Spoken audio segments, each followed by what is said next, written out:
My maternal aunt and uncle reside in Fort Myers, Florida. Annually during winter, we journey to their residence for a weekend strictly to visit them and evade the frigid northern temperatures. This practice constitutes a prolonged familial custom, originating when they initially relocated there roughly 15 years prior.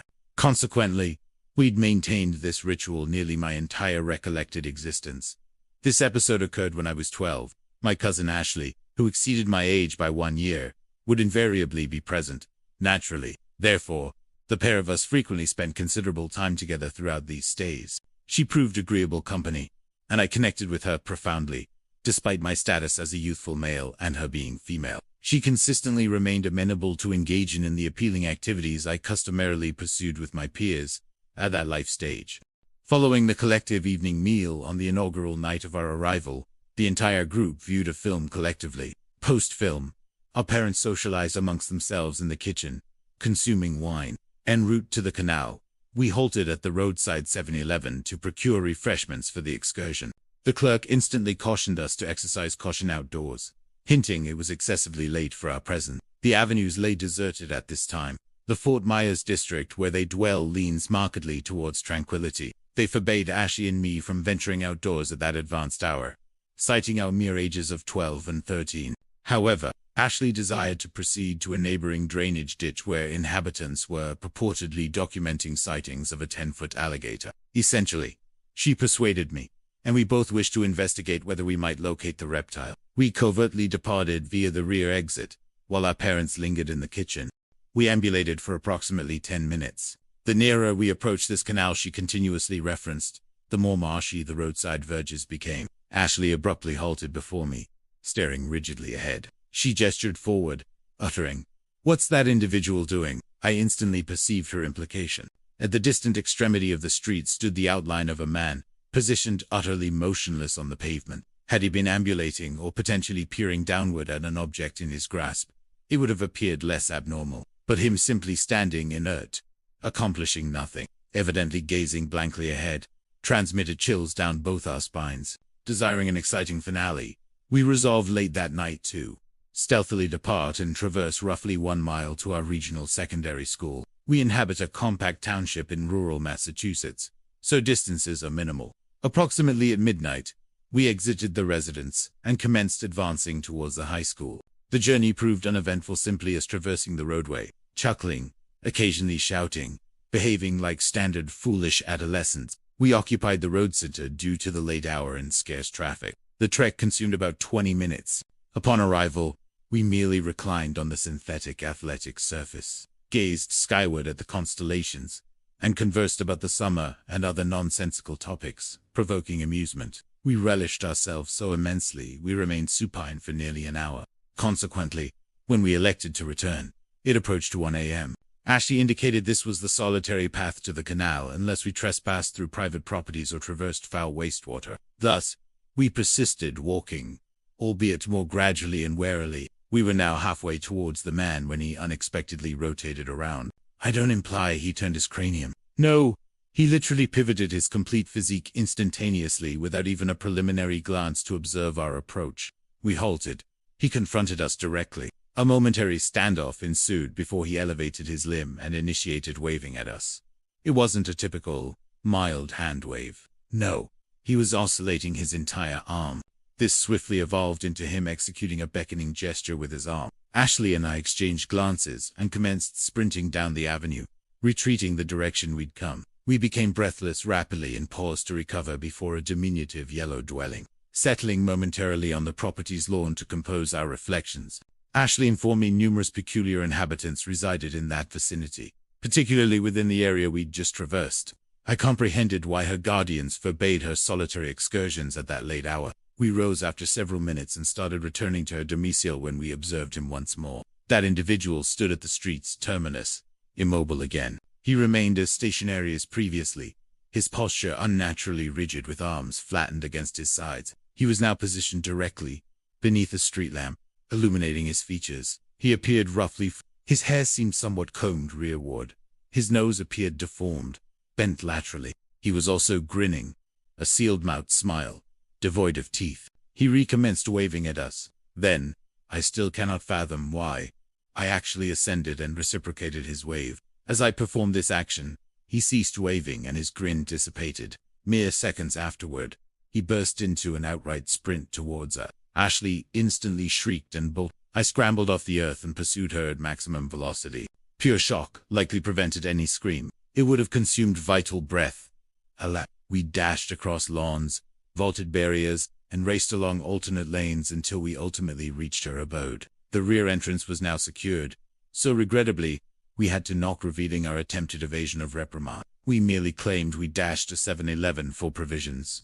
While Ashley's progenitors exhibited greater displeasure than mine, they disciplined us leniently, merely prohibiting future nocturnal excursions. That man's countenance, illuminated beneath that street lamp, still horrifies me profoundly a decade later. My two companions and I were enjoying an overnight gathering during the concluding summer evenings preceding the fresh academic term.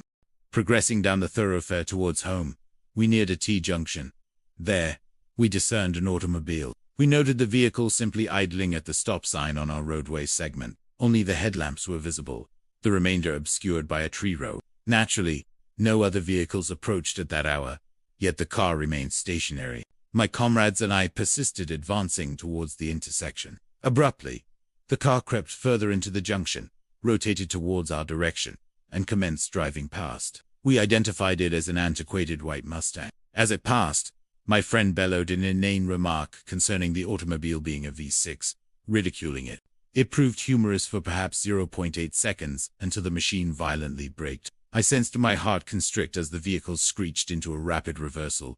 I yelled to my comrades, "Run!" We all fled down the street, diverting onto the adjoining roadway from which the car had emerged. Immediately upon nearing the tree row, I plunged into the woodland. My companions did likewise further along. We possessed perhaps 3 seconds before the car entered the road. The operator commenced a slow progression down the lane, seemingly seeking us. Failing visual contact, he halted. 2 sizable men emerged, one clasping a substantial metal pole. I whispered shit under my breath. Concealed amidst foliage, they began striding towards the tree perimeter. I mutedly covered my mouth to stifle my respiration. My heart pulsated so intensely I feared they might detect it. The operator, clutching the hefty rod, vociferated menaces into the forest. He persisted, scrutinizing the woods alongside his associate. I sensed their gazes traversing me repeatedly. They merely stood observing, listening for any auditory clue from us. Had he penetrated merely a few additional yards into the timberline, he would have discovered me. His companion declared, "Fuck it. Let's depart," initiating a return to the passenger seat.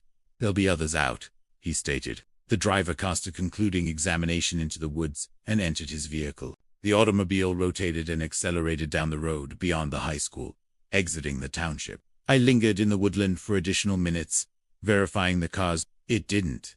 I emerged, alongside my friends farther down the lane, and we sprinted the entire distance home. We arrived and endeavored to relish the night's remainder. We attempted to jest about it subsequently, but fundamentally recognized its terror. We presumed it merely another wild escapade until 2 days later. Local acquaintances informed us a white Mustang had been pilfered and implicated in a robbery from the adjacent town that identical evening. I can only speculate upon the outcome had those 2 men elected to penetrate deeper into the woods. At 16, I possessed a mandated home return time, prohibited outdoors beyond midnight on weekends. My companion Hosea was fortunately unrestricted by such regulations. It occurred on a Saturday in 2013. My guardians slept. Jose wished to investigate a derelict infirmary across the municipality. I trailed him the entire distance until we arrived at this fenced enclosure. Within its boundary stood a lofty brick edifice. It appeared relatively modern, having functioned as an operational medical facility years prior. The community simply neglected its demolition.